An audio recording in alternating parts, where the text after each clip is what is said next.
মানুষের ভাবনা চিন্তা কেমন জানেন? সারা বছর কামলা দেওয়ার পর উইকেন্ডেতে আপনি যখন ঘুরতে যাবেন, তখন মানুষ বলা শুরু করবে, বাহ, উনি তো স্বর্গে থাকে, ওনার তো একটা প্রিন্সেসের জীবন, ওনার মতো কপাল কয়জনের হতে পারে? ভাই, জীবনটা এত সহজ না। অবশ্যই ভালো আছি, আলহামদুলিল্লাহ।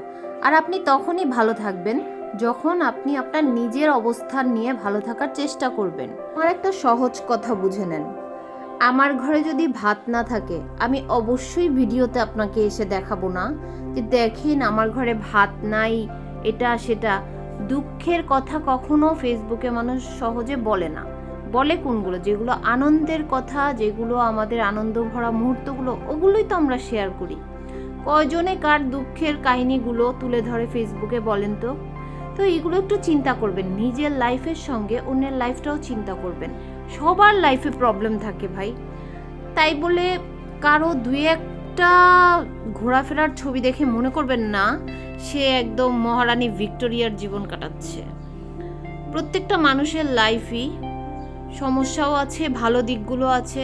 আর ফেসবুকে আমরা তাই দিই যেগুলো আমাদের আনন্দের মুহূর্তগুলো, এই জন্যই শেয়ার করি মানুষের সাথে আনন্দের মুহূর্তগুলো, যেন মানুষ দেখে একটু খুশি হয়।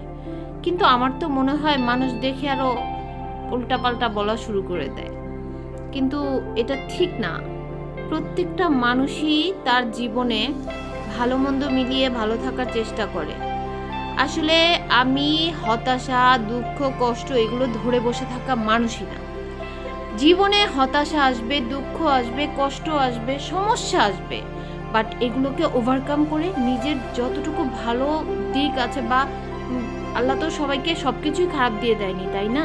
নিশ্চয়ই আপনার ভালো থাকারও কিছু কারণ দিয়ে দিয়েছে, বা আপনার জীবনেও কিছু সুখের কাহিনী আছে, তাই না? তো ওই কাহিনীগুলো নিয়ে আপনি ভালো থাকার চেষ্টা করেন, দেখবেন জীবনটা অনেক সুন্দর মনে হবে। সারাক্ষণ হায় হুতাশ কষ্ট এগুলো নিয়ে বসে থেকে লাভ নাই ভাই, কেউ আসবে না আপনাকে সান্ত্বনা দিতে।